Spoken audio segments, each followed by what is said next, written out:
സത്യം പറഞ്ഞാൽ ഇന്നും ഓർത്താൽ കരയുന്ന അവസ്ഥകളിലൂടെ വരെ ഞാൻ കടന്നുപോയിട്ടുണ്ട്. കാരണം അതിൽ ഒരു ലേബർ ഭാര്യ മോർച്ചറിയിൽ കിടക്കുന്നു. ഇത് ബംഗ്ലാദേശിലാണ്. ആ ബോഡി ഈ ഹസ്ബൻഡിനൊന്ന് കാണണം. അത് കാണണമെങ്കിൽ ആ വ്യക്തിക്ക് നാട്ടിൽ പോകണം. നാട്ടിൽ പോകണം, അവന്റെ അപേക്ഷ പോകുമ്പോൾ ഞാൻ ഒന്ന് സൈൻ ചെയ്ത് കൊടുക്കണം. അത്രേ ഉള്ളൂ. എൻ്റെ ഒരു സൈൻ ആവശ്യമാണ് ആ പേപ്പറിൽ. പക്ഷെ നിസ്സഹായനായ ഞാൻ നോക്കി നിൽക്കലാണ്ട് മറ്റൊന്നും എനിക്ക് ചെയ്യാൻ കഴിയില്ല. കാരണം കമ്പനി റൂള് പ്രകാരം കമ്പനിയിൽ നിന്ന് 10 ആൾക്കേ 3 മാസം കൊണ്ട് വെക്കേഷൻ കൊടുക്കാൻ പറ്റും. 10 ആളെ അഡീഷണൽ ഉണ്ടാവും. ആ 10 ആള് വെക്കേഷൻ പോയി കഴിഞ്ഞാൽ പിന്നെ എന്ത് സംഭവിച്ചാലും ഒരാൾക്ക് വെക്കേഷൻ കൊടുക്കാൻ പറ്റില്ല. കൊടുത്താൽ അയാൾക്ക് റീപ്ലേസ് ഉണ്ടാവില്ല. ആ ഘട്ടത്തിൽ ഇവര് ഓഫീസായിട്ട് ബന്ധപ്പെടുമ്പോൾ അവര് പറയും ബഷീർ സിഗ്നേച്ചർ വേണം, ബഷീറിന്റെ സിഗ്നേച്ചർ ഉണ്ടെങ്കിലേ വിടാൻ പറ്റും. എനിക്ക് എന്ത് ചെയ്യാൻ പറ്റും? ഒന്നും ചെയ്യാൻ പറ്റില്ല. നിസ്സഹായനായാണ്. അങ്ങനെ കടന്നുപോയ അവസ്ഥ വരെ ഉണ്ടായിട്ടുണ്ട്. ഇന്ന് ഓർക്കുമ്പോൾ ഒരുപാട് വിഷമം. അന്ന് ആ മനുഷ്യൻ അനുഭവിച്ച മനോവേദന എന്തായിരിക്കും എന്നുള്ളത് ഇന്ന് ആലോചിക്കുമ്പോൾ നമുക്ക് തന്നെ കരച്ചിൽ വരും.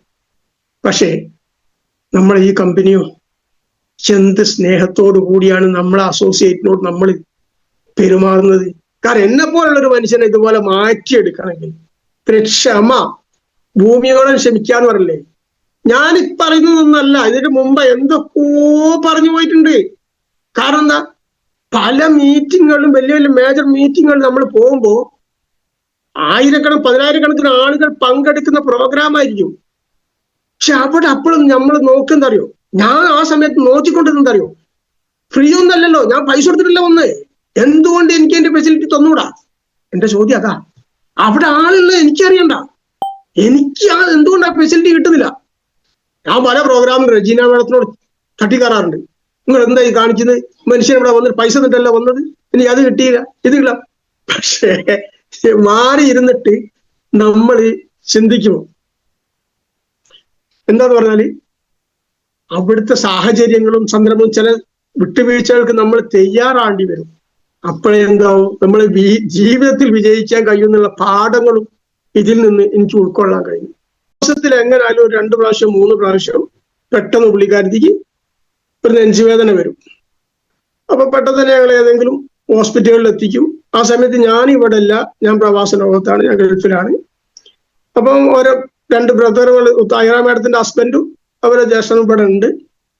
അപ്പൊ പെട്ടെന്ന് അവരെ ഏതെങ്കിലും ഹോസ്പിറ്റലിൽ കൊണ്ടുപോകും. 2-3 ദിവസം അവിടെ അഡ്മിറ്റ് ആവും.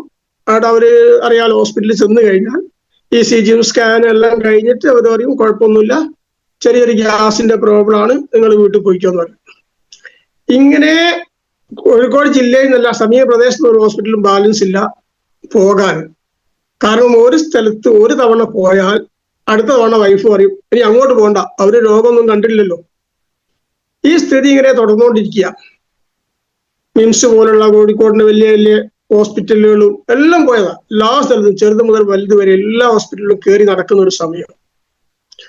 ആ സമയത്താണ് താഹിറ മാഡം പറയുന്നത്, ശരി സാർ, നമുക്ക് ഇതിനകത്ത് ലിവാഗൈൻ എന്ന് പറയുന്ന ഒരു പ്രോഡക്റ്റ് ഉണ്ട്, ഇമ്മോണോത്രിയും, ഇത് രണ്ടും ഉണ്ട്, നമ്മളൊന്ന് കൊടുത്തു നോക്കുക. അപ്പോ താഹിറ മാഡത്തിനെ ഞങ്ങൾ വിളിക്കുന്ന ഒരു പേരുണ്ട്, വീട്ടിൽ വിളിക്കുന്ന ഒരു പേര് മോളി എന്നാ വിളിക്കുക. അപ്പോ ഞാൻ സ്നേഹത്തോടെ മോളിനോട് പറഞ്ഞു, മോളി ഒരു കാര്യം ചെയ്യും, നീ കൊടുത്തോ, നിന്റെ നാത്തൂനല്ലേ, നീ അങ്ങ് കൊടുത്തോ എന്ന് പറഞ്ഞു. അങ്ങനെ ആ സമയത്ത് താഹിറ മാഡം പറയാണ്, നിങ്ങളൊരു ഐഡിയ അടിക്കണം ഇതിലേക്ക്, ഈ കമ്പനിയുടെ ഒരു ഐഡിയ അടിക്കണം. ഞാൻ മനാതി ഞാൻ അടിക്കൂല, എനിക്ക് ഐഡിയ ഒന്നും വേണ്ട, നീ നിന്റെ നാത്തൂന് സാധനങ്ങൾ കൊടുക്കുക, അതിന്റെ പൈസ എന്താ വേണ്ടതെന്ന് വെച്ചാൽ പറയാ, ഞാൻ തരാമെന്ന്. അങ്ങനെ താഹിറ മാഡം ഈ ലിവാഗൈനും ഇമ്മോണോത്രിയും വൈഫിന് കൊടുക്കുന്നു. അത് കൊടുക്കുന്ന അന്ന് മുതൽ ഞങ്ങൾ വീട്ടിൽ ഇവരെങ്ങനെ കളിയാക്കിക്കൊണ്ടിരിക്കും. എൻ്റെ മക്കളും കൂടും കളിയാക്കാൻ. ഓ, മാമി ഇപ്പൊ ഡോക്ടർ അയക്കുന്നത്, വലിയ ഡോക്ടറാണ്, ഈ കേരളത്തിലെ ഡോക്ടർമാർ മുഴുവനും നോക്കിയിട്ട് നടക്കാത്താണെങ്കിലും മാമി നോക്കിയിട്ട് നടക്കുന്നവർ ഇവർ കളിയാക്കും. അപ്പോ താഹിറ മാഡം വീട്ടിലേക്ക് കയറി വരുമ്പോ മക്കള് പറയും, ഓ അതാ ഡോക്ടർ വരുന്നുണ്ട്, അത് പറയും. അപ്പൊ അങ്ങനെ ഏതായാലും ഈ പ്രോഡക്റ്റ് ഞാൻ ഐഡിയ ഒന്നും അടിച്ചില്ല. താഹിറ മാഡത്തിന്റെ ഐഡിയയിൽ എടുത്ത് ഞാൻ പറഞ്ഞ ലാഭമൊക്കെ നീ എടുത്തോ, നിന്റെ ഐഡിയയിൽ എടുത്തു, എനിക്ക് ലാഭമൊന്നും വേണ്ട. അങ്ങനെ പ്രോഡക്റ്റ് കൊടുക്കാൻ തുടങ്ങി. അപ്പൊ ആ സമയത്താണ് താഹിറ മാഡത്തിന്റെ വീട്ടിൽ ഒരു ഹോം മീറ്റ് വെക്കുന്നത്. താഹിറ മാഡത്തിന്റെ വീട് എന്ന് പറയുമ്പോൾ എന്റെ വൈഫ് ഹൗസിൽ ഒരു ഹോം മീറ്റ് വെക്കുന്നു ഇവരെ. അപ്പോ എനിക്ക് ഈ പ്രസ്ഥാനമായിട്ട് ഒരു അറിവുമില്ല. അങ്ങനെ ആ സമയത്ത് ഞാൻ പറഞ്ഞു ഞാൻ വരാം, താഹിറ മാഡം എന്നെ ഒന്ന് വിളിച്ച്. അപ്പൊ ഞാൻ പറഞ്ഞു ഞാൻ വരാം, എന്റെ വൈഫ് ഹൗസ് അല്ലേ, എനിക്ക് എപ്പോഴും പോകാനോ. അങ്ങനെ അന്നേ ദിവസം അവിടെ ആരൊക്കെ വന്ന് ഇരിക്കുന്നുണ്ട്, ഞാൻ ആ വഴി പോയില്ല. അപ്പൊ പിന്നെ താഹിറ മാഡം വീണ്ടും ആ സമയത്ത് തെരഞ്ഞു വന്ന് എന്നോട് പറഞ്ഞു, ഞാൻ കുറെ ആളുകളൊക്കെ പറഞ്ഞിട്ടുണ്ട്, ആളുകളൊക്കെ വന്ന് വെയിറ്റ് ചെയ്യുന്നു, നിങ്ങളൊന്ന് വരണം എന്നാണ്. അങ്ങനെ ഞാൻ പോയി. ചെന്ന് നോക്കുമ്പോൾ അയ്യൂബ് സാറുണ്ട്, റജീന മാഡം ഉണ്ട്, ഒക്കെ വലിയ വലിയ സൂട്ടും കൂട്ടും ഒക്കെ ഇട്ട് നിൽക്കുന്ന ആളുകളുണ്ട്. അപ്പൊ ഞാന് അവിടെ കാണുന്നത് എന്റെ വൈഫ് ഹൗസ് അല്ലേ, എനിക്കിപ്പോ ആരുണ്ടെങ്കിൽ എന്താ, എന്റെ വൈഫ് ഹൗസ് അല്ലേ, എനിക്ക് പോകാനും. അങ്ങനെ ഞാൻ കസാരയിലൊക്കെ അവിടെ ഇരുന്നു, ഒരു ചാരട്ടി ഇരുന്നു. അയ്യൂബ് സാർ എന്തൊക്കെയോ പറയുന്നുണ്ട്, ഞാനതൊന്നും ശ്രദ്ധിക്കുന്നില്ല. മറ്റേ ബെന്നി സാറ് പറഞ്ഞ മാതിരിയിൽ ആചാര്യ കസാരയിൽ മലന്ന് കിടക്കുക എന്ന് പറഞ്ഞ മാതിരിയിൽ ഞാൻ എന്റെ വൈഫ് ഹൗസിന്റെ കസാരയിൽ ഇങ്ങനെ മലന്ന് കിടക്കുന്നുണ്ട്, ഇവരെന്തൊക്കെയോ പറയുന്നുണ്ട്. അങ്ങനെ റജീന മാഡം ഇവരൊക്കെ പറഞ്ഞ ഒരുപാട് മോട്ടിവേഷനൊക്കെ കൊടുത്ത ആളുകളൊക്കെ അങ്ങനെ കേട്ടിരുന്ന്. അങ്ങനെ ഞാനങ്ങ് പോയി, ഞാനൊന്നും മൈൻഡ് ചെയ്തില്ല. അതെല്ലാം കഴിഞ്ഞ് ഞാൻ എൻ്റെ വീട്ടിലേക്ക് പോയി, എല്ലാം കഴിഞ്ഞു. അപ്പൊ താഹിറ മാഡം എന്നോട് ചോദിക്കുകയാണ്, അളിയ ഈ പ്രോഡക്റ്റ് കഴിച്ചിട്ട് താതക്ക് എന്തെങ്കിലും റിസൾട്ട് വന്നാൽ നിങ്ങൾ ഞങ്ങളുടെ ഗ്രൂപ്പിൽ ഒരു വോയിസ് വിടുമോ? ഞാൻ എന്തായാലും ഈ കമ്പനിയിൽ വരൂല എന്നുള്ള താഹിറ മാഡത്തിന് അറിയാം. അപ്പോൾ ചെറിയൊരു ചോദ്യമാണ്, ഒരു വോയിസ് നിങ്ങളെ ഗ്രൂപ്പിൽ ഇടുവോ? ഞാൻ പറഞ്ഞു അതിനെന്താ, വോയിസ് അല്ല, ഞാൻ തന്നെ നിങ്ങളെ കൂടെ വരും. ഈ പ്രശ്നം കാരണം സോൾവ് ആയി കിട്ടുകയാണെങ്കിൽ ഞാൻ നിങ്ങളെ കൂടെ വരുന്ന. കാരണം നമുക്ക് അത്രയും 100% നമുക്ക് ഉറപ്പാ അതൊന്നും മാറാൻ പോകുന്നില്ല. കാരണം ഇത്രയും വലിയ വലിയ ഡോക്ടർമാർ നോക്കിയിട്ട് ഒന്നും നടക്കാത്തതാണോ ഇപ്പൊ ഈ ഒരു താഹിറ മാഡം വിചാരിച്ച് നടക്കാൻ പോകുന്നത്? ഒന്നും നടക്കൂലല്ലോ. അങ്ങനെ ഞങ്ങള് വീട്ടിലിങ്ങനെ ദിവസങ്ങൾ കഴിഞ്ഞ് ചെറിയൊരു മാറ്റം ഇങ്ങനെ കാണാൻ തുടങ്ങി. കാരണം എന്താ അറിയോ, ഈ ഗ്യാസിന്റെ പ്രോബ്ലം വലുതായിട്ട് വരുമ്പോ വൈകുന്നേരങ്ങളിൽ ഇങ്ങനെ ഒരു ഏമ്പക്കം വരുന്ന ഒരു സൗണ്ട് ഇങ്ങനെ ഉണ്ടാവും ഇവർക്ക്. ഈ ഗ്യാസിന്റെ പ്രോബ്ലം ഉള്ള ആളുകൾക്ക് അറിയാം. അപ്പൊ അത് കേൾക്കുന്നില്ല, 2 ദിവസമായിട്ട് അത് കേൾക്കുന്നില്ല. അപ്പൊ ഞങ്ങളിങ്ങനെ മക്കളും ഞാനും ഇങ്ങനെ അഭിപ്രായപ്പെടും, ആ സൗണ്ട് ഒന്നും കേൾക്കുന്നില്ലല്ലോ, വൈകുന്നേരം ആയാലും എന്താ സൗണ്ട് ഒന്നും കേൾക്കുന്നില്ല എന്നിങ്ങനെ പറയാൻ. ഇപ്പൊ 2 ദിവസം ശ്രദ്ധിച്ചപ്പോ ഈ സൗണ്ട് വരുന്നില്ല. അപ്പൊ ഞങ്ങൾക്ക് ചെറിയൊരു ഡൗട്ട്, എന്തോ സംഭവിക്കുന്നുണ്ടോ. ഏതായാലും നോക്കി, അപ്പൊ ഗ്യാസിന് ചെറിയൊരു കുറവൊക്കെ കാണുന്നുണ്ട്. അപ്പൊ താഹിറ മാഡത്തിനോട് പറഞ്ഞാൽ നിങ്ങളൊരു വാക്കുണ്ട്, പിന്നെ ഒരു വോയിസ് ഇടാ, ഞങ്ങളെ ഗ്രൂപ്പിൽ എന്നുള്ളൊരു വോയിസ് ഉണ്ട്, വോയിസ് വിടാന്നൊരു വാക്കുണ്ട്. ഞാൻ പറഞ്ഞു ഞാൻ നിൽക്ക്, ഇത് മാറിയിട്ടൊന്നുമില്ല, ഇതിപ്പോ കുറച്ച് കുറവുണ്ടെന്നല്ലോ, അവിടെ നിൽക്കുക. അപ്പൊ നമ്മള് സ്വാഭാവിക ഉരുണ്ട് കളി ഉണ്ടല്ലോ അവിടെ, നമ്മൾ അംഗീകരിക്കാൻ തയ്യാറാവില്ലല്ലോ. പ്രൊഡക്റ്റിന് റിസൾട്ട് ഉണ്ട് എന്ന് നമ്മൾ അംഗീകരിക്കാൻ തയ്യാറാവില്ല. അപ്പോ ഞാനൊരു അടുത്ത ടാർഗറ്റ് കൊടുത്തു. വൈഫിന് ഈ പീരീഡ്സിന്റെ സമയത്ത് അസഹ്യമായ പ്രശ്നങ്ങൾ, വേദനയും കാര്യങ്ങളാണ്. ഒരു 3 ദിവസം ഫുൾ ബെഡ് റെസ്റ്റ് ആണ്. അത് ഞാൻ കല്യാണം കഴിച്ച കാലം മുതൽ കാണുന്നതാണ്. വർഷങ്ങളായി, 3 കുട്ടികളായി, ഇപ്പോഴും ആ തുടരുകയാണ്. ഇനി കാണിക്കാൻ ഡോക്ടേഴ്സ് ഒന്നും ബാക്കിയില്ല. അവസാനം താമരശ്ശേരിയുള്ള ഒരു ഗൈനക്കോളജി ഡോക്ടറിനോട് പറഞ്ഞത്, ഞാനൊരു ഡോക്ടർ അല്ലേ, ലേഡി അല്ലേ, ഞാൻ ഈ പ്രശ്നം കൈകാര്യം നേരിടുന്നുണ്ട്. അപ്പൊ ഡോക്ടർ വൈഫിനോട് പറഞ്ഞു, ഇനി നമുക്ക് ഈ പ്രശ്നത്തിന് ട്രീറ്റ്മെന്റ് ഇല്ല. കാരണം ഡോക്ടറാണ് പറയുന്നത്, ഡോക്ടർക്ക് ഈ പ്രശ്നമുണ്ട്. അപ്പം ഡോക്ടറിനോട് പറഞ്ഞു, ഞാൻ ആ മാസമാകുമ്പോൾ ഒരു 3 ടാബ്ലറ്റ് കഴിക്കും. ഒന്ന് ആ ദിവസത്തിന്റെ മുൻപേ, ഒന്ന് ആ ദിവസം, ഒന്ന് പിറ്റേന്ന് കഴിക്കും. ഇത്ര തന്നെ കഴിക്കാറുള്ളൂ, ടാബ്ലറ്റ് കഴിക്കുക. അപ്പൊ ഞാൻ പറഞ്ഞു, മേഡം കഴിക്കുന്ന ആ ടാബ്ലറ്റ് ഒന്ന് എഴുതി തരും.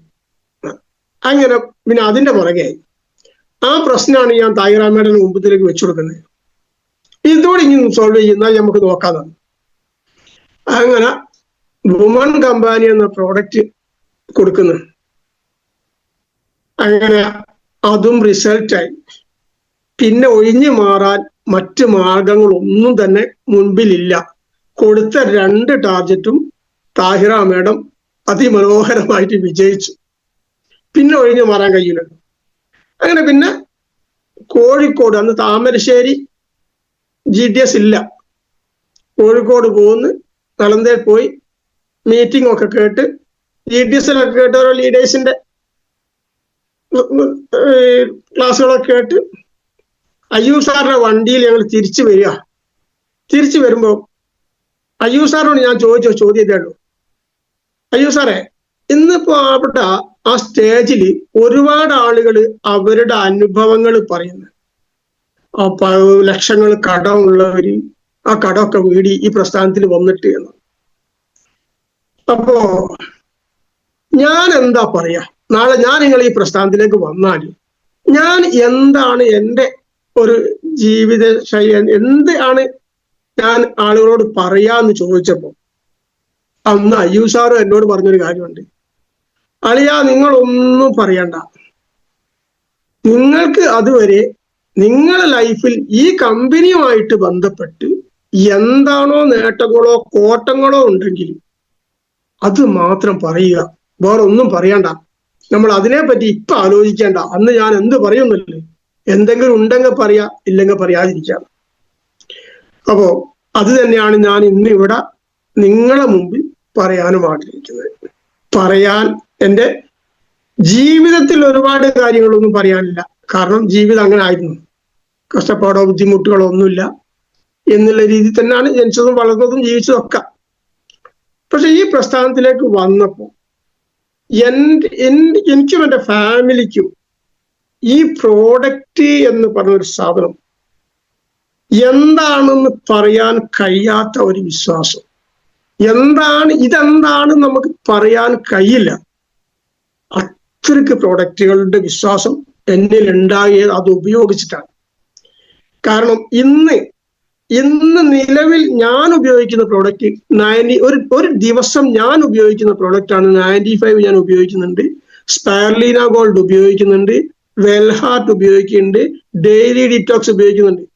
ഇത് 4 എല്ലാ ദിവസങ്ങളിലും ഞാൻ ഉപയോഗിക്കുന്നുണ്ട്. അപ്പൊ എന്നേക്കാൾ ഒന്നും കൂടി ഒരു മത്സര ബുദ്ധിയാണ് വൈഫിന്. ഒന്നെങ്കിൽ അവളും കൂട്ടി ഉപയോഗിക്കും, കാരണം അവൾക്ക് അതിനകത്ത് കഴിക്കാണ്ട്. വുമൺ കമ്പാനിയൻ ഇപ്പൊ കഴിക്കുന്നില്ല, കുറെ കഴിച്ചോണ്ടെന്നാണ്. അവിടെ ലിവാഗൈനും പിന്നെ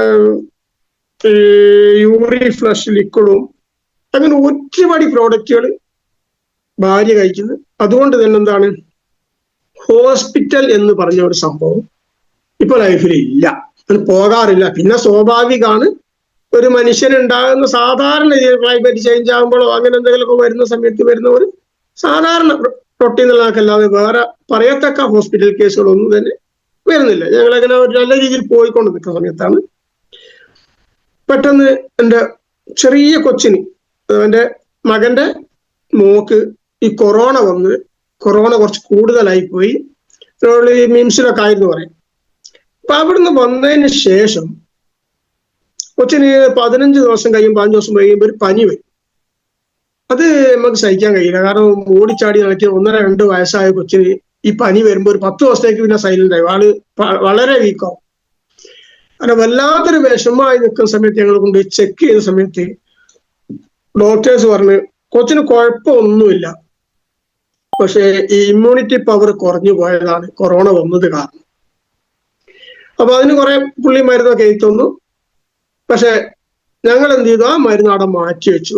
ശരി, കൊച്ചല്ലേ, നമ്മളെ കവചം അങ്ങോട്ട് സ്റ്റാർട്ട് ചെയ്തു. ആ കവചം എൻ്റെ മോൾ ഇന്നും കഴിക്കുന്നു, യാതൊരു കുഴപ്പമില്ല. ഇന്ന് UKGക്ക് എൻ്റെ മോള് പഠിക്കുന്നു, ഒരു വിഷമവുമില്ല. എല്ലാ രീതിയിലും അവൾ ആ സന്തോഷത്തോടെ സ്കൂളിൽ പോകുന്നു. അങ്ങനെ പറയാം. പിന്നെ ഞാൻ നേരത്തെ പറഞ്ഞതുപോലെ ഈ കാലാവസ്ഥ കൊണ്ട് വരുന്ന ചില ഉണ്ടാവല്ലോ, കുട്ടികൾ സ്കൂളിൽ പോകുമ്പോൾ വരുന്ന ചെറിയ ചെറിയ പ്രശ്നങ്ങളൊക്കെ, അതല്ലാതെ മറ്റ് എടുത്തു പറയത്തക്ക ഒരു വിഷയവുമില്ല. അതേപോലെ തന്നെ മോള് ന്യൂട്രി ലൈഫും കഴിക്കുന്നുണ്ട്. ഇപ്പൊ എൻ്റെ മോന് 2 വയസ്സായ ഒരു ചെറിയ മോനുണ്ട്. ഈ മോന്റെ മുഖത്ത് വെള്ള പുള്ളികൾ കാണാൻ തുടങ്ങി. അപ്പൊ ഡോക്ടറെ കാണിച്ചപ്പോൾ ഡോക്ടർ പറഞ്ഞു അത് ന്യൂട്രീഷന്റെ കുറവാണ് എന്ന് പറഞ്ഞു. ഇപ്പൊ നമ്മുടെ പ്രോഡക്റ്റില് അങ്ങേ അറ്റത്ത് വിശ്വാസമുള്ള ഞങ്ങൾ പിന്നെ മറ്റൊന്നും തെരഞ്ഞു പോകില്ല എന്നുള്ള എല്ലാവർക്കും അറിയാമല്ലോ. നേരെ ന്യൂട്രി ലൈഫ് അങ്ങോട്ട് പൊട്ടിച്ച് പുള്ളിക്കാരന് കൊടുക്കാൻ തുടങ്ങി. ഇപ്പൊ ഒരു കുഴപ്പം, ഒരാൾ സുഖസുന്ദരമായിട്ട് ഉപയോഗിക്കുന്നുണ്ട്, നല്ല റിസൾട്ടും ഉണ്ട്. ഇങ്ങനെ ഈ തൊട്ടതെല്ലാം പൊന്നാക്കുക എന്ന് പറഞ്ഞതുപോലെ കൈകാര്യം ചെയ്ത പ്രോഡക്റ്റുകളൊക്കെ തന്നെ റിസൾട്ടിന്റെ ഒരു പെരുമഴ. ഈ ഒറ്റ കാരണത്താൽ ഞാൻ ഈ ബിസിനസ് തുടർന്ന് പോകുന്നു. പക്ഷെ ഞാൻ നേരത്തെ പറഞ്ഞു, ഈ മാനേജ്മെന്റ് എന്ന് പറഞ്ഞാൽ ഞാൻ എൻ്റെ ലൈഫിൽ ഇത്രയും കാലം കൊണ്ട് നടന്ന ഒരു മാനേജ്മെന്റ് എന്ന് പറയുന്നത് ഒരിക്കലും നമ്മളെ കൂടെ ജോലി ചെയ്യുന്ന, നമ്മളെ താഴെ ജോലി ചെയ്യുന്ന ആളുകളോടൊന്ന് ചിരിക്കാൻ പോലും നമ്മൾക്ക് അവകാശമില്ലാത്ത മേഖലയിലാണ്. ഒരുപാട് ഇപ്പോൾ ആലോചിച്ചാൽ കരയിക്കുന്ന അവസ്ഥകൾ വരെ എൻ്റെ ഭാഗത്തുനിന്ന് വരണ്ടി വന്നിട്ടുണ്ട്. അത് ഞാൻ ആ സമയത്ത് ഇരുന്ന ചെയറിന്റെ ഒരു പൊസിഷനാണ്, ചെയ്യല്ലാതെ മറ്റു നിർവാഹം ഒന്നും ഇല്ലാത്തൊരവസ്ഥയിലാണ്. ഓരോരുത്തർക്കും ഓരോ ചെയറിൽ ഇരിക്കുമ്പോഴേ അവരെ ആ ബുദ്ധിമുട്ട് മനസ്സിലാവും. കാരണം പ്രവാസ ലോകത്ത് 22 വർഷം ഞാൻ അനുഭവിച്ച മാനസിക വേദന എന്താണെന്നുള്ളത് ഇപ്പോൾ ആലോചിക്കുമ്പോൾ എനിക്ക് അറിയാൻ പറ്റും. ഇതുപോലുള്ള ഒരു കമ്പനിയിൽ വന്നിട്ട് ഇപ്പോൾ അനുഭവിക്കുന്ന ഈ ഒരു സ്നേഹവും ഈ ഒരു കൂട്ടിപ്പിടുത്തവും കാണുമ്പോഴാണ് നമുക്ക് അവിടെ എന്തായിരുന്നു എന്നറിയാം. കാരണം ഒരുപാട് രാജ്യങ്ങളിലുള്ള ഒരുപാട് ഭാഷക്കാർ, ആയിരക്കണക്കിന് തൊഴിലാളികളെ നിയന്ത്രിക്കേണ്ടി വരുന്ന ഒരു ആള്, അങ്ങനെ വരുമ്പോ ആ തൊഴിലാളികൾക്ക് ഉണ്ടാകുന്ന ബുദ്ധിമുട്ടുകൾ സത്യം പറഞ്ഞാൽ ഇന്നും ഓർത്താൽ കരയുന്ന അവസ്ഥകളിലൂടെ വരെ ഞാൻ കടന്നു പോയിട്ടുണ്ട്. കാരണം അതിൽ ഒരു ലേബറെ ഭാര്യ മോർച്ചറിയിൽ കിടക്കുന്നു. ഇത് ബംഗ്ലാദേശിലാണ്. ആ ബോഡി ഈ ഹസ്ബൻഡിനെ ഒന്ന് കാണണം. അത് കാണണമെങ്കിൽ ആ വ്യക്തിക്ക് നാട്ടിൽ പോകണം. നാട്ടിൽ പോകണം, അവന്റെ അപേക്ഷ പോകുമ്പോൾ ഞാൻ ഒന്ന് സൈൻ ചെയ്ത് കൊടുക്കണം. അത്രേ ഉള്ളൂ. എൻ്റെ ഒരു സൈൻ ആവശ്യമാണ് ആ പേപ്പറിൽ. പക്ഷേ നിസ്സഹായനായ ഞാൻ നോക്കി നിൽക്കലാണ്ട് മറ്റൊന്നും എനിക്ക് ചെയ്യാൻ കഴിയില്ല. കാരണം കമ്പനി റൂൾ പ്രകാരം കമ്പനിയിൽ നിന്ന് 10 ആൾക്കേ 3 മാസം കൊണ്ട് വെക്കേഷൻ കൊടുക്കാൻ പറ്റും. 10 ആളെ അഡീഷണൽ ഉണ്ടാവും. ആ 10 ആള് വെക്കേഷൻ പോയി കഴിഞ്ഞാൽ പിന്നെ എന്ത് സംഭവിച്ചാലും ഒരാൾക്ക് വെക്കേഷൻ കൊടുക്കാൻ പറ്റില്ല. കൊടുത്താൽ അയാൾക്ക് റീപ്ലേസ് ഉണ്ടാവില്ല. ആ ഘട്ടത്തിൽ ഇവര് ഓഫീസായിട്ട് ബന്ധപ്പെടുമ്പോൾ അവര് പറയും ബഷീർ സിഗ്നേച്ചർ വേണം, ബഷീറിന്റെ സിഗ്നേച്ചർ ഉണ്ടെങ്കിലേ വിടാൻ പറ്റും. എനിക്ക് എന്ത് ചെയ്യാൻ പറ്റും? ഒന്നും ചെയ്യാൻ പറ്റില്ല. നിസ്സഹായനായാണ്. അങ്ങനെ കടന്നുപോയ അവസ്ഥ വരെ ഉണ്ടായിട്ടുണ്ട്. ഇന്ന് ഓർക്കുമ്പോൾ ഒരുപാട് വിഷമം. അന്ന് ആ മനുഷ്യൻ അനുഭവിച്ച മനോവേദന എന്തായിരിക്കും എന്നുള്ളത് ഇന്ന് ആലോചിക്കുമ്പോൾ നമുക്ക് തന്നെ കരച്ചിൽ വരും. പക്ഷേ നമ്മളെ ഈ കമ്പനിയോ എന്ത് സ്നേഹത്തോടു കൂടിയാണ് നമ്മളെ അസോസിയേറ്റിനോട് നമ്മൾ പെരുമാറുന്നത്. ചിരിച്ചും കളിച്ചും ഫ്രണ്ട്സും എല്ലാമായിട്ട് നമ്മൾ നീങ്ങുന്നു അല്ലേ? പക്ഷെ അതുപോലുള്ള ഒരുപാട് വിഷമിപ്പിക്കുന്ന, കണ്ണീരൊലിക്കുന്ന അവസ്ഥകൾ കാണുന്ന ആൾക്ക് കാറുണ്ട്, എല്ലാ പത്രാസും ഉണ്ട്, കമ്പനി തരുന്നതാ, നമുക്ക് ഏത് സമയത്ത് വേണമെങ്കിലും നമുക്ക് നാട്ടിലേക്ക് വരാം, നമുക്ക് അവിടെ ഒന്നും ചെയ്യണ്ട, നാളെ ഞാൻ നാട്ടിൽ പോവാന്ന് പറഞ്ഞാൽ എനിക്ക് നാട്ടിൽ പോരാ. ആ പൊസിഷനിൽ ഇരിക്കുക നമ്മളെ താഴെയുള്ള ആളുകളുടെ അവസ്ഥയാണ് നേരത്തെ പറഞ്ഞ ഇതുപോലുള്ള അവസ്ഥകൾ. അത് കൈകാര്യം ചെയ്യേണ്ടി വരുമ്പോൾ നമ്മളെ അവസ്ഥ എന്തായിരിക്കും? അങ്ങനെ ആ മേഖലയിൽ കൂടെ കടന്നു വന്ന് എനിക്ക് അവസാനം കിട്ടിയ സമ്പാദ്യം എന്ന് പറഞ്ഞത് കുറച്ച് ഷുഗർ ആദ്യം വന്നു, അത് കഴിഞ്ഞ് കുറച്ച് പ്രഷർ വന്നു, അത് കഴിഞ്ഞ് ഒരു അറ്റാക്ക് വന്നു, അറ്റാക്കിന് അവിടെ ആൻജിയോപ്ലാസ്റ്റിയും കഴിഞ്ഞു. ഇതെല്ലാം കഴിഞ്ഞു. കാരണം എന്താണ്? വെളുപ്പിന് 6 മണി 7 മണിയാകുമ്പോൾ പാൻറ്റും ഷർട്ടും ഇൻസൈഡ് ചെയ്ത് ഈ പാണ്ടിലോ, നമ്മളെ നാടൻ ഭാഷയിൽ പറയും പാണ്ടിലോറിന്റെ മുമ്പിൽ തവള മസിൽ പിടിച്ച് നിൽക്കുക. അതേപോലെ ഒരു മസിലും പിടിച്ച് കഴിഞ്ഞ് ഇരിക്കുക ഒരു ചെയറിൽ. ഒരു ചിരിക്കാൻ പാടില്ല. ആരെങ്കിലും വന്നാൽ വെറുതെങ്കിലും അവരെ ഷൗട്ട് ചെയ്യണം. അവരോട് ചിരിച്ച് സംസാരിക്കാൻ പാടില്ല. കാരണം ഓഫീസിൽ മൊത്തം ക്യാമറ. ഇത് മുകളിൽ ഇരിക്കുന്ന ആളുകൾ കാണുന്നുണ്ട്. എൻ്റെ റൂമിൽ ആരാ വരുന്നത്, എന്താണ് അവരോട് ഞാൻ സംസാരിക്കുന്നതൊക്കെ അവർ കാണുന്നുണ്ട്. അപ്പോ അത്രയ്ക്ക് പോലും സ്വാതന്ത്ര്യമില്ല. സംഗതി ശരിയാണ്. എല്ലാ മാസവും എങ്ങനെ ചെലവ് കഴിച്ചാലും 1 ലക്ഷം റുപ്യന്റെ മുകളിൽ വരുമാനം കിട്ടുന്നുമുണ്ട്.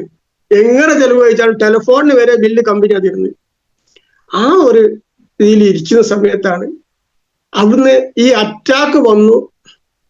പിന്നെ അവിടെ ഒന്നും ചെയ്യാനില്ല. 3 മാസം അവിടെ അതുമായിട്ട് ബന്ധപ്പെട്ട് അവിടെ ട്രീറ്റ്മെന്റ് കഴിഞ്ഞു. അതെല്ലാം കമ്പനിയുടെ ഇതിൽ തന്നെ കഴിഞ്ഞു പോയത്. അങ്ങനെ തിരിച്ച് നാട്ടിൽ വന്നു. അപ്പോ ആ സമയം കൊണ്ട് എന്ത് സംഭവിച്ചാലോ, ഫ്രണ്ട്ഷിപ്പ് എന്ന് പറഞ്ഞൊരു സംഭവം എനിക്ക് ഈ നാട്ടിലില്ല. ഒരാള് ഫ്രണ്ട്സ് ഇല്ല. അത് ഇല്ലാത്തതിന്റെ കാരണം എന്താ?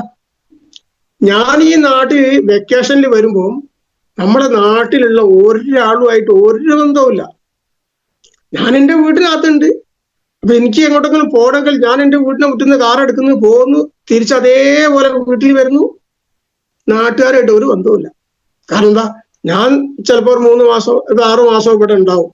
അത് കഴിഞ്ഞ് ഞാനങ്ങ് പോകും. എനിക്കിപ്പോ അതിനടുത്ത് ഫ്രണ്ട്ഷിപ്പ് നോക്കേണ്ട ആവശ്യമില്ല. അങ്ങനെയാകും. പ്രവാസ ലോകത്തേക്ക് നമ്മുടെ കമ്പനിയിൽ ജോലി ചെയ്ത ഒരുപാട് ആളുകളൊക്കെ തന്നെ ഈ ഏരിയയിലൊക്കെ ഉണ്ട്. ഇവർക്ക് എന്നെ കാണുന്നതേ കാര്യപ്പാ. കാരണം ഇവരെന്റെ അവസ്ഥ അറിയുന്നില്ല. അപ്പൊ ഇവര് നാട്ടിലും പറയും, സ്വന്തം എന്റെ വീട്ടിലും വന്ന് പറഞ്ഞിട്ടുണ്ട്, വളരെ മോശമായിട്ടാണ് ഞങ്ങൾ പെരുമാറുന്നത്, ഒരു വെക്കേഷൻ തരില്ല, ഒരു ദിവസം ലീവ് ചോദിച്ചാൽ തരില്ല, അതൊക്കെ പരാതികൾ അവര് പറയും. അവർ പറയുന്ന പരാതികൾ അവരുടെ ന്യായത്തിൽ നിന്നുകൊണ്ടാണ്. അതറിയണമെങ്കിൽ ഞാൻ ഇവിടെ വരേണ്ടി വന്നു, ഈ കമ്പനിയിൽ ജോയിൻ ചെയ്യേണ്ടി വന്നു, ആ വിഷമം ഞാൻ മനസ്സിലാക്കാൻ. അപ്പൊ അതുകൊണ്ട് തന്നെ എനിക്ക് ഫ്രണ്ട്സ് ഒന്നുമില്ല. ഇതെല്ലാം പ്രവാസമൊക്കെ കഴിഞ്ഞ് ഒരു സുപ്രഭാതത്തില് ഒരു കൂരിരുട്ട് പോലെ ഈ നാട്ടിൽ വന്ന് ഇങ്ങനെ നിൽക്കുക. എന്ത് ചെയ്യണം എന്നറിയില്ല, എന്താണ് ചെയ്യേണ്ടത്, പുറത്തിറങ്ങാനും കഴിവില്ല, വീട്ടിലല്ല നിൽക്കുന്നത്. അപ്പൊ ഞാൻ ചെയ്തൊരു പരിപാടി എന്ന് പറഞ്ഞാൽ, കുറെ ഫ്രിഡ്ജിന്റെ കവറുകൾ വാങ്ങി. നമ്മുടെ ഫ്രിഡ്ജിന്റെ കവറുകൾ ആക്രി ഷോപ്പ് കിട്ടുമല്ലോ, അവിടെ പോയിക്കൊണ്ട് വാങ്ങി.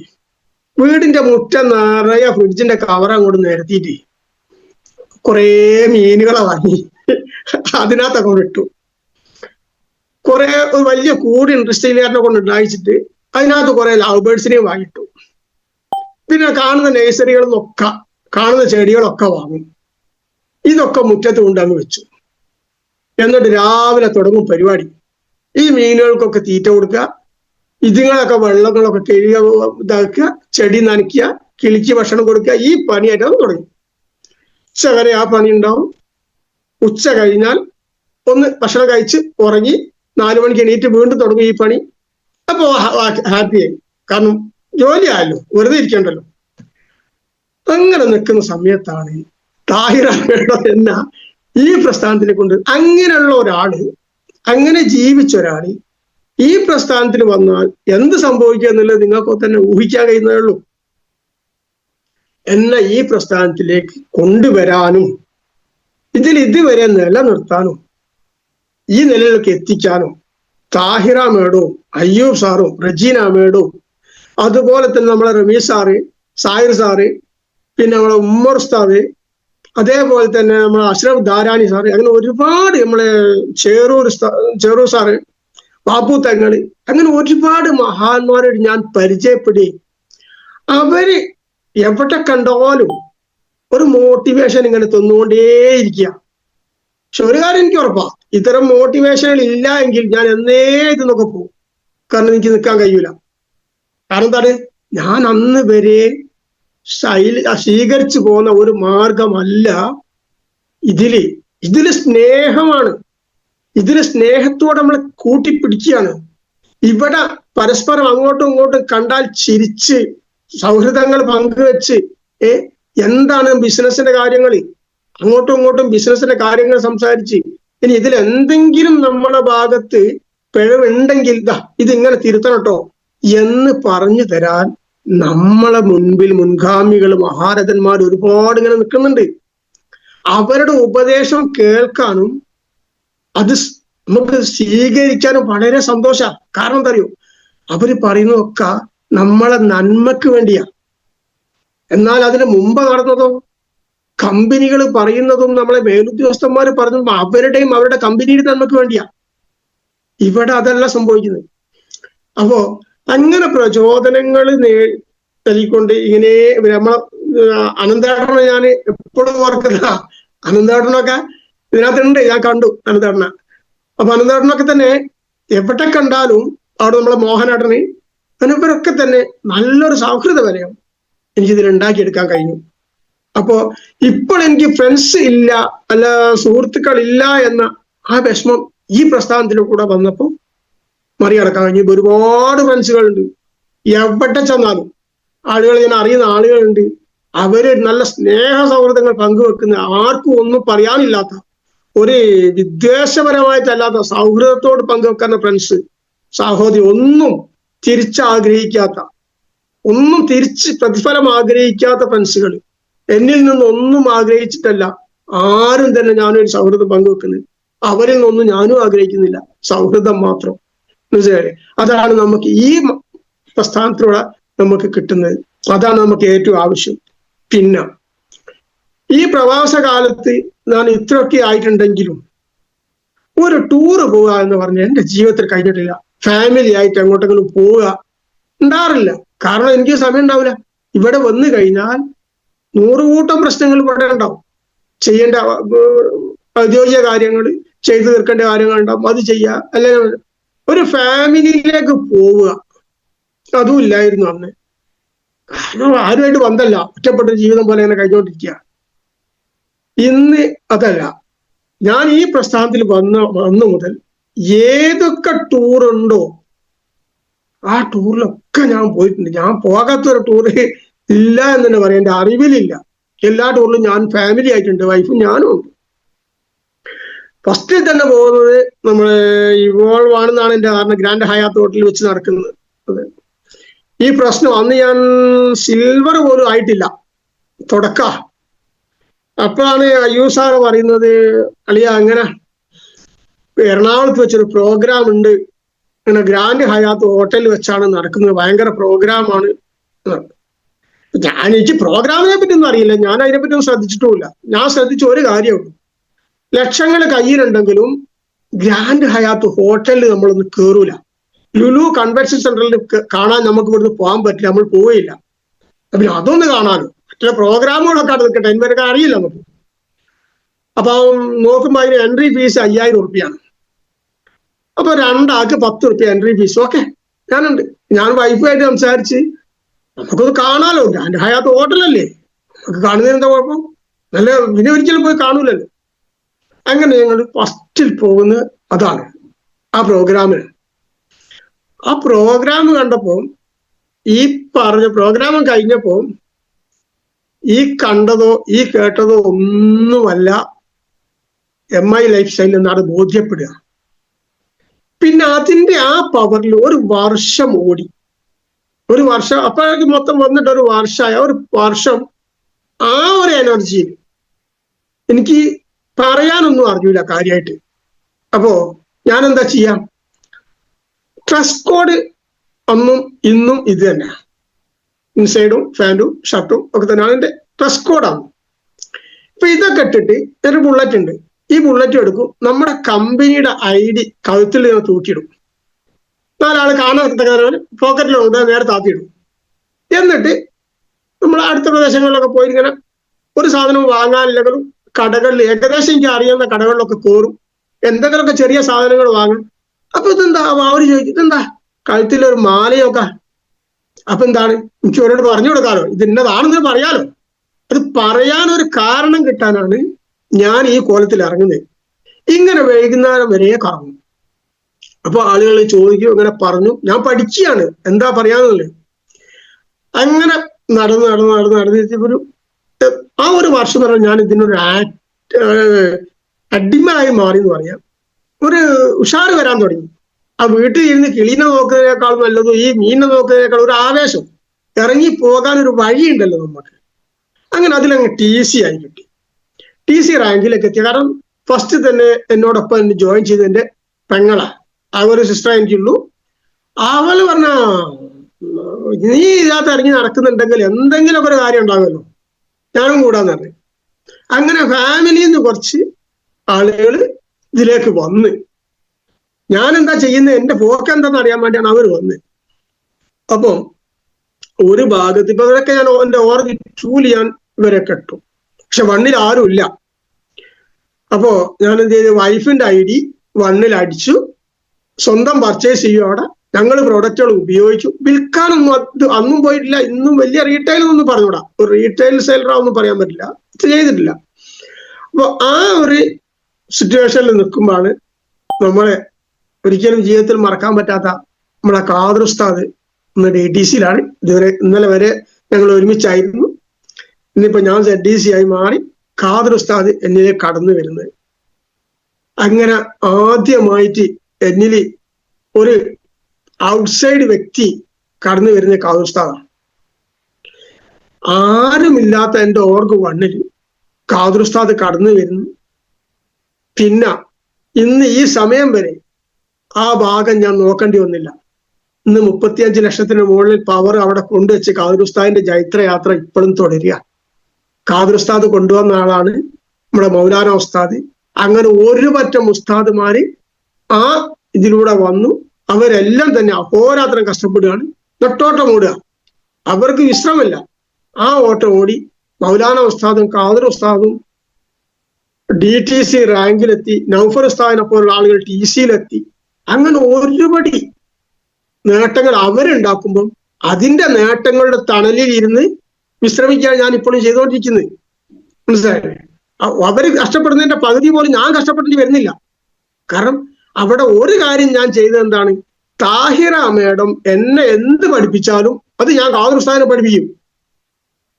അപ്പൊ ഞാൻ മാറി എന്നാൽ ഖാദർ ഉസ്താദ് ഉണ്ടാടാ. എന്ത് കാര്യങ്ങളും ടീമിന് വേണ്ടിയോ അല്ലെ വർക്കോ ചെയ്യാൻ ഖാദർ ഉസ്താദ് ഉണ്ട്. ഖാദർ ഉസ്താദ് എന്താക്കും? മൗലാന ഉസ്താദിനെ പഠിപ്പിക്കും. ഇത് തുടക്കം മുതലേ ഞങ്ങൾ അനുവർത്തിച്ചു പോകുന്ന ഒരു കാര്യമാണ്. ഒരു ലീഡർ, നമ്മളെ അപ്ലൈ ലീഡർ നമ്മൾക്ക് എന്ത് പഠിപ്പിച്ചു തരുന്നോ അത് നേരെ താഴോട്ട് കൊടുക്കുക.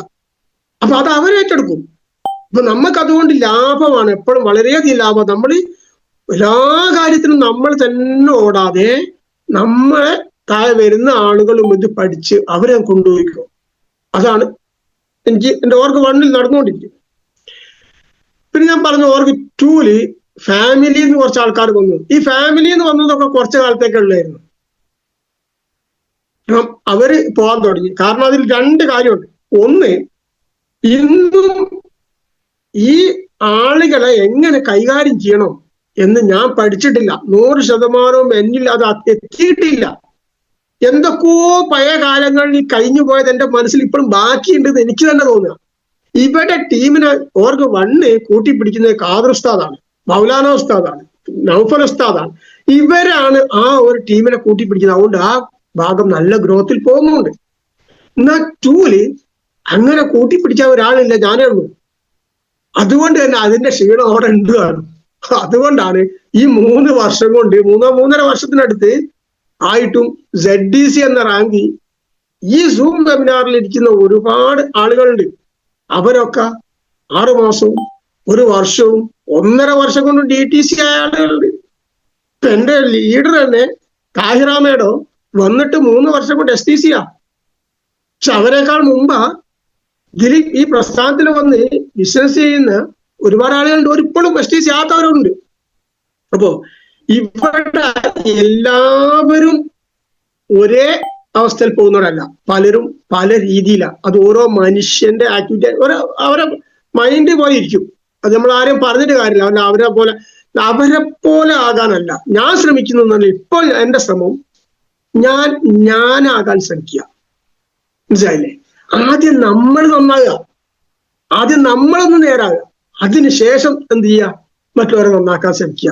അതല്ലാതെ ഞാൻ അവിടെ നിൽക്കട്ടെ മറ്റുള്ളവരെ നന്നാക്കാൻ പോകുന്നത് നമ്മൾ എവിടെ എത്തില്ല. അതുകൊണ്ട് ഇവിടെ റാങ്ക് അല്ല ഇപ്പോൾ ഞാൻ നോക്കുന്നത്, ഞാനൊന്ന് നേരാകട്ടെ. ഏതായാലും എൻ്റെ കുടുംബം, എൻ്റെ ഫാമിലി ഏതായാലും ഈ അലോപ്പതിയുടെ നീരാളികളിൽ നിന്ന് രക്ഷപ്പെട്ട് ഏകദേശം മോചനം എന്ന് പറയാം, മോചനം നേടി നിൽക്കുകയാണ്. ഇനി സാമ്പത്തികത്തിൽ ഒന്ന് വന്നിട്ട് എനിക്കൊന്നും കിട്ടിയില്ല എന്ന് പറയാൻ പറ്റില്ലല്ലോ. ഇന്നലെ വരെ മാച്ച് ചെയ്ത ZDCക്കുള്ള വരുമാനം 1 ഉറുപ്പ്യ കുറയാതെ എൻ്റെ ബാങ്ക് അക്കൗണ്ടിൽ വരുന്നുണ്ട്. ഞാനത് വാങ്ങുന്നുണ്ട്.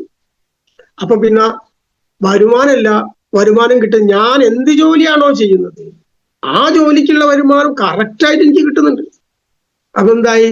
ഇവിടെ നമുക്ക് വരുമാനമായി, നമ്മളെ ഹെൽത്ത് കണ്ടീഷനായി, പിന്നെ ഹാപ്പിനെസ്. എല്ലാ ടൂറിനും ഇതാക്കുന്ന ബിജു സാർ അനൗൺസ് ചെയ്ത മൈസൂർ ടൂറ് അത് ഞാൻ പോവും, വിന്നാവും. ഇപ്പൊ ഫസ്റ്റ് വിന്നർ തന്നെ എൻ്റെ ഓർഗ് 2 ഷജി മേഡമാണ്. ഷജി മേഡം സ്കൂൾ ടീച്ചറാണ്. മേഡം ഇപ്പൊ വിന്നായി.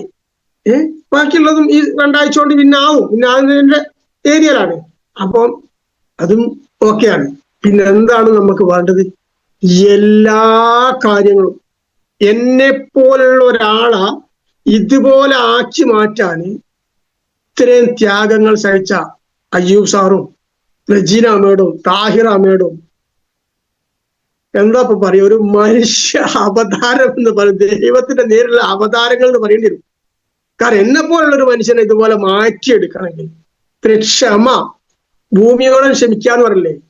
ഞാൻ പറയുന്നതൊന്നല്ല, ഇതിന് മുമ്പ് എന്തൊക്കെയോ പറഞ്ഞു പോയിട്ടുണ്ട്.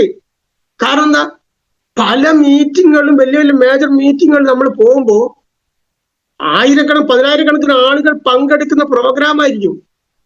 പക്ഷെ അവിടെ അപ്പോഴും നമ്മൾ നോക്കുന്നറിയോ, ഞാൻ ആ സമയത്ത് നോക്കിക്കൊണ്ടിരുന്നറിയോ, ഫ്രീ ഒന്നല്ലല്ലോ, ഞാൻ പൈസ കൊടുത്തിട്ടില്ല വന്ന്, എന്തുകൊണ്ട് എനിക്ക് എന്റെ ഫെസിലിറ്റി തന്നൂടാ? എന്റെ ചോദ്യം അതാ. അവിടെ ആളുള്ളത് എനിക്കറിയണ്ട, എനിക്ക് എന്തുകൊണ്ട് ആ ഫെസിലിറ്റി കിട്ടുന്നില്ല? ഞാൻ പല പ്രോഗ്രാമിൽ റജീന മേഡത്തിനോട് തട്ടിക്കയറാറുണ്ട്. നിങ്ങൾ എന്തായി കാണിക്കുന്നത്, മനുഷ്യൻ ഇവിടെ വന്നിട്ട് പൈസ തന്നിട്ടല്ല വന്നത്, ഇനി അത് കിട്ടിയില്ല ഇത് കിട്ടാം. പക്ഷേ മാറി ഇരുന്നിട്ട് നമ്മൾ ചിന്തിക്കുമോ? എന്താന്ന് പറഞ്ഞാല് അവിടുത്തെ സാഹചര്യങ്ങളും സന്ദർഭവും ചില വിട്ടുവീഴ്ചകൾക്ക് നമ്മൾ തയ്യാറാണ്ടി വരും.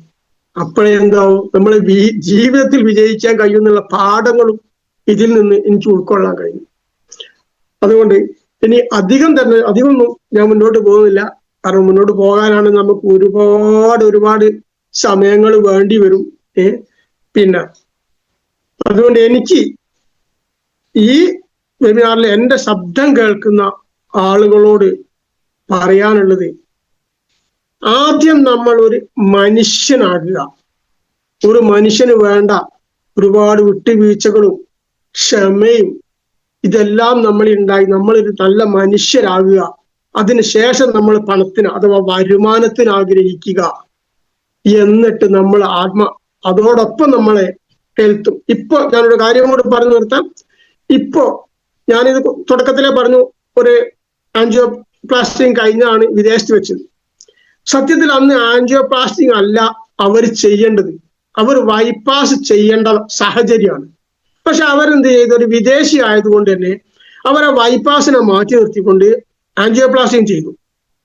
അപ്പൊ ഈ ആൻജിയോപ്ലാസ്റ്റി ചെയ്തപ്പോൾ ഒരു രക്തക്കൊഴലി അന്നും ചെറിയ രീതിയിൽ ബ്ലോക്കാണ്, അത് അവരൊന്നും ചെയ്തില്ല. 2 സ്റ്റഡ് ഇട്ട് മറ്റേത് ഒന്നും ചെയ്യാതെ വെച്ചു.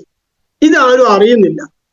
ഇപ്പൊ ഈ അടുത്ത കാലത്ത് ചെറിയൊരു വിഷയം വന്ന് ഇവിടെ നമ്മളെ പ്രസിദ്ധമായ ഒരു കാർഡിയോ ഡോക്ടറെ കാണിച്ച സമയത്ത്, ആൻജിയോഗ്രാം ഒക്കെ എടുത്ത സമയത്ത് അവര് പറയുന്ന അന്ന് പണി ബാക്കി വെച്ച ആ രക്തക്കുഴല് ഇപ്പോൾ 100% ബ്ലോക്കാണ്.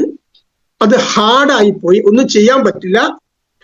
ചെയ്താൽ തന്നെ നമ്മൾ എന്തെങ്കിലും ചെയ്താൽ തന്നെ ചിലപ്പം അത് ബുദ്ധിമുട്ടായി മാറും. അതുകൊണ്ട് ഒന്നും ചെയ്യാനില്ല എന്ന് പറഞ്ഞ് നമുക്ക് ഇനി മറ്റുള്ളതും എന്തെങ്കിലും പ്രശ്നങ്ങൾ വരികയാണെങ്കിൽ അന്നേരം നമുക്ക് ബൈപ്പാസ് ചെയ്യാം എന്ന് പറഞ്ഞ് നിൽക്കുക. അപ്പൊ ഞാൻ ആ ഡോക്ടറോട് ചോദിച്ചു, സാറേ ഈ ആന്റി ഓക്സിഡന്റ് നമ്മൾ ഈ ബോഡിയിലേക്ക് കൊടുക്കുന്നത് കൊണ്ട് എന്തെങ്കിലും തകരാറുണ്ടോ എന്ന്. അപ്പോ പുള്ളിക്കാരൻ എന്നോട് പറഞ്ഞത് പറയും, ആ ഡോക്ടർ പ്രഗത്ഭനായ ഡോക്ടറാ, ആ ഡോക്ടർ മകക്ക് ബെറി പഴം കഴിക്കാൻ ആഗ്രഹം ഉണ്ടായിട്ട് ബാംഗ്ലൂർ എവിടെയോ വെച്ച് ഒരു ലേശം ബെറി പഴം വാങ്ങിയപ്പോൾ അതിന് 4500 കൊടുക്കേണ്ടി വന്നു. അപ്പൊ പിന്നെ നമ്മൾക്ക് ആ ബെറി പഴങ്ങള് യൂസ് ചെയ്യാൻ പോസിബിൾ അല്ലല്ലോ, കുറച്ച് കോസ്റ്റ്ലി ആണല്ലോ. അപ്പൊ അതുകൊണ്ട് ആ ഒരു ബുദ്ധിമുട്ട് ഉണ്ടാവില്ല എന്ന് വെച്ചിട്ടുണ്ട്. ഞാൻ പറഞ്ഞു, ഞാൻ അതിന്റെ പ്രോഡക്റ്റുകൾ സെയിൽ ചെയ്യുന്ന ഒരാളാണ്, ആ പ്രോഡക്റ്റ് എന്റെ കയ്യിലുണ്ട്, 95 എന്നുള്ള സാധനം എന്റെ കയ്യിലുണ്ട്. അപ്പൊ അടുത്ത ചോദ്യം പുള്ളിന്റെ, എന്നാലും അതിൽ ലേശമൊക്കെ എന്തെങ്കിലുമൊക്കെ പ്രിസർവേറ്റീവ്സ് ഉണ്ടാവുമല്ലോ. ഞാൻ പറഞ്ഞു, അതൊന്നുമില്ല, അതൊക്കെ മാന്യമായ രീതിയിലേ ഉള്ളൂ. സമ്മതിച്ചു തരാൻ ഡോക്ടർക്കും ചെറിയൊരു മനോവിഷമം. ഇവിടെ ഉപയോഗിച്ചാൽ തെറ്റൊന്നുമില്ല, എങ്കിലും അത് വേണ്ട എന്നാണ് എന്റെ അഭിപ്രായം എന്ന് പറഞ്ഞു. ഞാൻ അരിവ ഇപ്പോഴും ഉപയോഗിക്കുന്നുണ്ട്. പക്ഷെ അവിടെയും ഡോക്ടർ പറഞ്ഞൊരു കാര്യമുണ്ട്, നമ്മളെ വെൽഹാർട്ടിന്റെ ഒരു ഗുണം അവിടെ കാണുന്നത്, മെയിൻ രക്തക്കുഴലിൽ ബ്ലോക്ക് ഉണ്ടെങ്കിലും ചെറിയ നെർവുകളിൽ ബ്ലഡ് ശരിക്കും പാസ് ചെയ്യുന്നുണ്ട്. അതുകൊണ്ട് തന്നെ വലിയ ബുദ്ധിമുട്ട് ഇപ്പം വരാൻ ചാൻസ് ഇല്ല. ഇനി വരികയാണ് നമുക്ക് അന്നേരം നോക്കാം. അപ്പൊ ഞാൻ വിശ്വസിക്കുന്നത് അന്ന് ബ്ലോക്ക് വന്ന ആ രക്തക്കോല് തന്നെയാണ് ഇപ്പോഴും ബ്ലോക്ക് ആയിരിക്കുന്നത്. പക്ഷേ ഈ വെൽഹാർട്ട് എന്ന ഈ പ്രോഡക്റ്റ് നമ്മൾ ടാബ്ലറ്റ് സ്ഥിരമായിട്ട് കഴിക്കുന്നത് കൊണ്ട് ചെറിയ രക്തക്കോലുകളിൽ ഇപ്പോഴും രക്തം ശരിക്കും പമ്പി നടക്കുന്നുണ്ട്. അതുകൊണ്ടാണ് മറ്റ് മേജർ പ്രോബ്ലങ്ങളിലേക്കൊന്നും കടക്കാതെ സേഫായി നിൽക്കുന്നുള്ള വിശ്വാസം എനിക്കുണ്ട്. അതേപോലെ ഷുഗർ 300-ൽ താവൂലായിരുന്നു. ഇത് കേൾക്കുന്ന ഈ ശബ്ദം കേൾക്കുന്ന ആർക്കെങ്കിലും സംശയം ഉണ്ടെങ്കിൽ താമരശ്ശേരി GTS വന്നാൽ ഞാൻ കാണിച്ചു തരാം. എന്റെ മുന്നോട്ട് കഴിഞ്ഞു പോയ ഓരോ മാസവും ബ്ലഡ് ചെക്ക് ചെയ്ത റിസൾട്ടുകൾ എന്റെ മൊബൈൽ ഫോണിലുണ്ട്. ഞാൻ വാട്സപ്പിലേക്കാണ് റിസൾട്ട് വാങ്ങാറ്. 300-ൽ നിന്ന് വന്ന റിസൾട്ട് ഇന്ന് 89-90 ആയി നിൽക്കുന്നത്. ഇപ്പൊ എന്റെ പ്രശ്നം ഷുഗർ കുറഞ്ഞു പോകാന്നുള്ള ഓരോ ഫംഗ്ഷനിൽ വന്നിട്ട് ഷുഗർ കുറഞ്ഞു. അപ്പൊ ഡോക്ടറിന് പറഞ്ഞല്ലോ 2 മുട്ടായി പോക്കറ്റിൽ ഇട്ട് വേണ്ടിയതാ. 300-ൽ നിന്നും കുറയാണ്ട് നിന്ന ഷുഗറിന് ഇന്ന് 89-90ലേക്ക് കൊണ്ടുവരാൻ കഴിഞ്ഞിട്ടുണ്ടെങ്കിൽ അത് ഡയബാലൈഫും സ്പൈറലിന ഗോൾഡും അല്ലാതെ മാറ്റമൊന്നും അല്ല എന്ന് ഞാൻ 100% വിശ്വസിക്കുന്നുണ്ട്. കാരണം എന്താ, അന്ന് ഞാൻ ഈ പ്രസ്ഥാനത്തിലേക്ക് വരുന്നതിന് മുമ്പ് കഴിച്ചുകൊണ്ടിരുന്ന മെഡിസിനുകൾ ഈ കണ്ട കാലം അത്രയും കഴിച്ചിട്ടും കുറഞ്ഞിട്ടില്ലെങ്കിൽ അഡീഷണൽ ആയിട്ട് വന്നത് ഈ സ്പൈറലിന ഗോൾഡും ഡയബാലൈഫും. അപ്പൊ അത് വന്നപ്പം ഈ ഷുഗർ കുറയണമെങ്കിൽ കാരണം അത് തന്നെയാണല്ലോ, മറ്റൊന്നും അല്ലല്ലോ. അതാ ഞാൻ ചിന്തിച്ചത്. മറ്റൊരു കാരണം അവിടെ അല്ല. അഡീഷണൽ ആയിട്ട് വന്നത് ഡയബാലൈഫും സ്പൈറലിന ഗോൾഡും ആണ്. പക്ഷെ ഞാൻ 8 മാസം കഴിച്ചു. ഈ 8 മാസം കൊണ്ട് അല്ലാണ്ട് 1 മാസം കഴിച്ചു ഒരു കുറവുമില്ല, 2 മാസം അല്ല, ഞാനത് നോക്കിയില്ല. ഞാൻ 8 മാസം കഴിച്ചു. ഇപ്പോഴാണ് എനിക്ക് അതിന്റെ റിസൾട്ടുകൾ കിട്ടിത്തുടങ്ങിയത്. മനസ്സിലായില്ലേ? അപ്പോ കഴിക്കുമ്പോഴേക്ക് അങ്ങ് റിസൾട്ട് വന്നോളുന്നില്ല. ക്ഷമയോടെ നമ്മൾ കാത്തിരിക്കുക. വരും. എന്റെ കാര്യം ഞാൻ പറഞ്ഞു, എല്ലാവർക്കും വരുമെന്നോ ഇത് എല്ലാവർക്കും പറ്റുന്ന എന്തോ എന്നാണ് ഞാൻ പറയുന്നില്ല. എനിക്ക് വന്ന കാര്യങ്ങളും എന്റെ ഫാമിലിയിൽ വന്ന കാര്യങ്ങളോട് ഞാൻ പറഞ്ഞത്. അതിനപ്പുറത്തേക്കുള്ളത് പറയാൻ ഞാൻ ആളല്ല. എല്ലാവരുടെ കാര്യങ്ങളും പറയാൻ ഞാൻ ആളല്ല. ഞാൻ എന്റെ കാര്യം എന്റെ കുടുംബത്തിലേക്ക് വന്ന എന്റെ ഫാമിലിയിൽ എനിക്കും വന്ന കാര്യങ്ങളാണ് പറഞ്ഞത്. അത് 100% സത്യമാണ്. അതിനകത്തൊന്നും വെള്ളം ചേർത്ത് ഈ കമ്പനിനെയോ ഈ കമ്പനിയിൽ തന്നെ അപ്ലൈ വെല്ലി സാറിനെ തന്നെ ആണെങ്കിൽ പോലും പുകഴ്ത്തി പറഞ്ഞിട്ടോ അല്ല അവർക്ക് ഈ പ്രൊഡക്റ്റിന്റെ സെയിൽ ഉണ്ടാക്കി കൊടുത്തിട്ടോ എനിക്ക് ഒന്നും നേടാനുമില്ല. മനസ്സിലായില്ലേ? ഞാൻ ഇങ്ങനെ ഒരുപാട് ഈ പ്രോഡക്റ്റിനെ പറ്റി ഉയർത്തി പറഞ്ഞു. കാരണം ഈ കമ്പനിക്കാർ എന്റെ ആരും അല്ല, എന്റെ ഫാമിലി പെട്ടവരും അല്ല. മനസ്സിലായില്ലേ? അപ്പൊ ആരോ ആണ്. അവരെ വളർത്തി വലുതാക്കേണ്ട ഉത്തരവാദിത്വം എനിക്കില്ല. പക്ഷെ ഞാൻ ഈ പറഞ്ഞത് 100% റിസൾട്ടുകൾ എനിക്കും എന്റെ ഫാമിലിക്കും കിട്ടിയ കാര്യങ്ങളാണ്. നാളെ കിട്ടുമോ നാളെ എന്താകും എന്നൊന്നും പറയാൻ ഞാൻ ആളല്ല. ഇന്ന് കിട്ടിയ കാര്യങ്ങളാണ് ഞാൻ പറഞ്ഞത്. അതുകൊണ്ട് സമയം അതിക്രമിച്ചുകൊണ്ടിരിക്കുകയാണ്. ഇനി ഇൻഷാ അല്ലാഹ് ബാക്കിയുള്ള കാര്യങ്ങൾ നമുക്ക് പിന്നീടാക്കാം. ഓക്കെ, ഒരുപാട് പറയാണ്ട്. ഞാൻ തുടക്കത്തിലേ പറഞ്ഞു, പറയാൻ തുടങ്ങാനാണ് ബുദ്ധിമുട്ട്. തുടങ്ങി കിട്ടാനാണ് എനിക്ക് എന്നെ സംബന്ധിച്ചിടത്തോളം പാട്. തിടി കിട്ടിയാൽ അങ്ങ് പോവും, എത്ര വേണമെങ്കിലും പോവും. അതാണ്. അപ്പൊ ഓക്കെ, ഇൻഷാ അല്ലാഹ് ബാക്കിയെല്ലാം നമുക്ക് പിന്നീട്. എല്ലാവർക്കും ഇത്രയും സമയം എന്നെ കേട്ടുകൊണ്ടിരുന്ന എല്ലാവർക്കും ഞാൻ ഒരുപാട് നന്ദി രേഖപ്പെടുത്തുകയാണ്. കാരണം ഒരു മോട്ടിവേഷൻ ആയിട്ടല്ല, എൻ്റെ അനുഭവങ്ങൾ മാത്രമേ ഞാൻ പറഞ്ഞിട്ടുള്ളൂ. എന്തെങ്കിലും ആർക്കെങ്കിലും പറ്റായിക വന്നിട്ടുണ്ടെങ്കിൽ ദയവ് ഇത് ക്ഷമിക്കുക.